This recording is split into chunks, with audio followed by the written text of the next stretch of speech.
Bonjour Isabelle. Bonjour Yann, Bien aujourd'hui, nous allons parler, de quoi?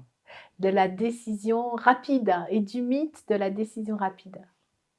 Un vrai leader décide vite, mythe dangereux ou vérité utile?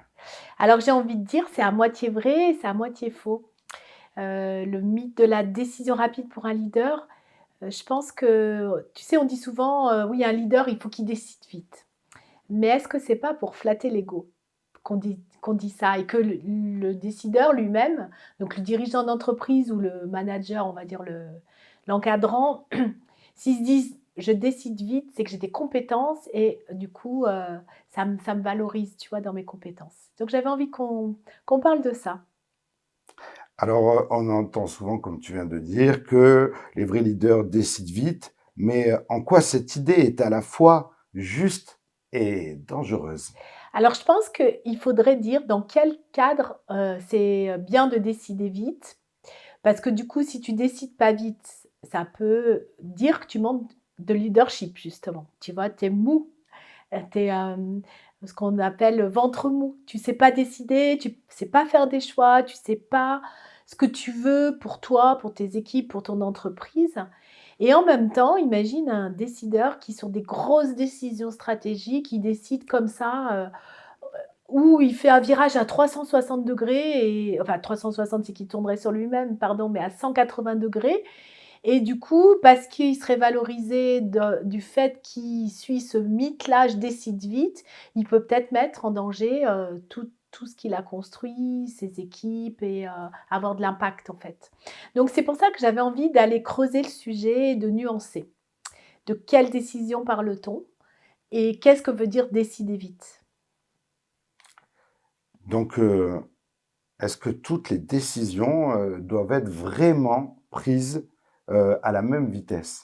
Alors je pense pas. Du coup, j'ai classé les décisions en 3 types. Je me suis dit finalement, heu, il y a 3 types de décisions. Il y a la décision enfin et il y aurait une quatrième qui serait la décision d'urgence. Imagine, ton bâtiment prend feu, il y a une décision à prendre, tu vois? Donc je pense qu'il y a des choses dans l'urgence, ce qui est la mise en sécurité. Donc là, il faut décider vite. Qu'est-ce qui fait que, tu mets les gens et les choses en sécurité? Mais je parle pas de là, il faut effectivement réagir rapidement, pas regarder, ta maison qui brûle. Mais je parlais de décisions, on va dire, dans le cadre du professionnel. Donc il y aurait les décisions opérationnelles, tu vois? Là, on a pris plein de on s'est installé, il y a eu plein de décisions qui ont été prises. Quelle couleur d'éclairage, quel angle, comment positionner le micro, c'est des petites décisions opérationnelles. Là, il faut décider vite. Si on avait passé toute l'après-midi à se poser ces questions, et qu'on fasse encore des essais, c'est pas très efficient. Donc moi, je catégoriserais les décisions opérationnelles, les grosses décisions stratégiques, c'est-à-dire qui engagent sur du long terme et puis les décisions identitaires, c'est-à-dire qui remettraient vraiment en cause notre identité, que ça va être, sur, dans une formation, un changement de lieu, notre positionnement, tu vois? Et pour moi, c'est des décisions qui sont à plus long terme et que les critères doivent être différents, à poser. Dans quel cas décider vite est un atout et dans quel cas ça devient vraiment un risque de se précipiter, dans sa décision? Beh, voilà, c'est ça. Tu vois, c'est un atout quand c'est une petite décision opérationnelle de tous les jours. Bah, si tu décides pas, bah, en fait, tu procrastines. Tu vas aussi créer du flou auprès des équipes, tu vois? On m'a rapporté, par exemple, un manager qui voulait quitter l'entreprise parce que, la responsable de l'entreprise, elle prenait pas de décision et en plus, elle donnait raison un peu à tout le monde. Et donc en fait, il y avait de la fluctuation, il y avait, du flou, il y avait de l'incertitude et du coup, ça c'était pas bon au niveau des équipes parce qu'eux-mêmes, pour leurs propres décisions, d'équipe, avaient ce ressenti de flou, on ne sait pas où on va, on ne sait pas la grande direction et c'était, finalement plus source de stress que d'avoir clairement les choses dites. Même si la décision, elle plaît pas, elle convient pas, au moins, on sait où on va. Et les grosses décisions qui engagent de l'argent, qui font de l'impact sur ta vie, sur celle de tes collaborateurs, sur celle de ta famille, euh, qui ont de l'impact aussi sur la société. Je pense qu'il y a de quoi prendre son temps. J'ai posé la question, d'ailleurs je mettrai en lien sous la vidéo, j'ai posé un questionnaire, c'est pour que les personnes puissent se rendre compte comment elles prennent les décisions, parce que je trouve que c'est intéressant aussi le processus décisionnel de chacun, comment les personnes décident. Donc il y avait là c'est un critère, la notion de vitesse. Mais il y a tout un questionnaire sur la manière de décider et je vous invite à y répondre. Vous verrez, j'ai assez creusé les questions. Le piège du mythe. Pourquoi ce mythe séduit-il autant les dirigeants et les entrepreneurs? Parce que justement, ça flatte l'ego. C'est-à-dire que tu es compétent, tu es charismatique, tu vois. Ce qu'on disait aussi en avant, on parlait d'un autre sujet, mais quelqu'un qui, par exemple, fait un discours et qui va dégager quelque chose de son discours, tu vois, il va être charismatique, c'est ça un leader en fait, il va entraîner les foules derrière lui, on va le croire. Et donc, de la même manière, on croit qu'un leader qui décide vite, c'est quelqu'un qui est compétent, il a une vision, il sait où il va, on a envie de le suivre, tu vois. Et je pense que si on le généralise, comme tout mythe en fait, ou toute croyance, si on la généralise et que la personne s'approprie ce mythe, oui, moi je suis un décideur qui va très vite dans mes décisions, moi c'est très rapide avec moi. Donc là, tu sens que on lui fait confiance. La personne, elle va dégager un sentiment de sécurité. Tu vois, on va avoir envie de le suivre, même si ses décisions sont complètement absurdes. Et peut-être que du coup, il faut nuancer. Alors, il me vient une petite anecdote sur la, la confusion de quelqu'un qui décide vite et qui donne l'impression, du coup, qu'il sait ce qu'il fait. J'étais avec un ami au casino et on voit un type arriver avec une enveloppe et une liasse d'argent, une énorme liasse d'argent de billets de 50 euros. Il arrive, il s'assoit à une machine, et il s'assoit d'un air décidé, c'est-à-dire comme s'il savait que c'était cette machine-là. Il s'assoit, il sort son enveloppe, et puis il commence à mettre des billets de 50 euros dans la machine, et il joue vite, compulsivement, clac, clac, clac, clac, clac, clac. Et puis l'argent, il part et il fait qu'en mettre et tout. Et moi, je dis à mon ami, waouh, oui, c'est que c'est elle qui va exploser le jackpot. Il a l'air tellement déterminé. Et il y avait 40 000 euros de jackpot dessus, sur cette machine. Donc, je dis à mon ami, non, il doit savoir, vu comment il joue et comment il dilapide son argent, c'est comme s'il était sûr qu'elle va donner le jackpot. Et puis, il met. Et moi, au début, je me dis, tu vas voir, c'est lui, il va gagner le jackpot et tout ça. Donc, on regarde comme ça. Et puis, en fait, on voit juste l'argent partir. Et puis, à la fin, son enveloppe, elle est vide. Et puis, il se lève et il part. Ouais, ben c'est ça. Tu vois, c'est un petit peu ça, c'est-à-dire qu'on pourrait dire que la personne à qui on dit, ah oui, toi, t'es quelqu'un qui décide vite, tu vois. Et donc, du coup, il s'approprie ça et ça le fait que flatter.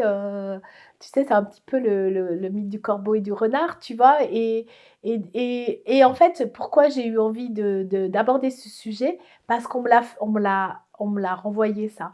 Parce que j'étais face à une décision. On parlait de leadership, et la personne m'a dit oui, mais un décideur, il doit décider vite. Parce que j'avais des questions, je demandais des précisions, et on m'a renvoyé ça pour me dire tu n'es pas une vraie leader si tu n'es pas capable de décider vite. Donc c'est ce qui m'a permis de me questionner et de me dire en fait elle est venue me chercher. Ah ouais, je suis pas un vrai leader, tu vas voir, je vais décider vite. Mais est-ce que, tu vois, ce qui me vient, c'est est-ce qu'il ne faut pas confondre vitesse et précipitation? Bien oui, par exemple, je sais pas, pour un investissement, ça se mesure, ça se Exact, calcule. Là, l'exemple cité du c'est casino, ça, et ben en fait, il a juste dilapidé. c'est ça, Mais il avait l'air de savoir ce qu'il faisait. ouais, c'est Même ça. nous, on a été bluffés les deux Tu premières vois? minutes. C'est ça, c'est J'ai ça. pensé que c'était un génie. Mais oui, c'est ça. Mais oui. Il sait quelque chose que toi, tu sais pas. Tu vois ce que je veux dire? Ça peut donner un petit peu cette illusion-là. Mais la conclusion était que non, Voilà. en fait, Ouais, Du coup, as-tu déjà vu des situations où l'urgence a été créée artificiellement tellement. pour créer, pour forcer même une décision? Oui. Bah, tu sais, on le voit beaucoup, sur, les offres, sur les réseaux. Par exemple, des coachs, qui vont dire, «Allez, ça commence lundi, où il y a un rabais extraordinaire, si tu t'engages pas maintenant, c'est que tu veux pas changer ta vie» ou, «C'est l'opportunité», tu vois? C'est, maintenant que jamais. Donc et souvent même d'ailleurs, en marketing, ça peut être conseillé cette notion d'urgence. Tu vois? Il faut pas que les gens réfléchissent trop longtemps, et du coup, on te fait croire que, si tu décides pas dans les premiers, ben, tu es un suiveur, tu es pas un meneur, tu vois? Hem et je trouve que d'un point de vue marketing, ça peut fonctionner ce thème de l'urgence, où il y en aura pas pour tout le monde.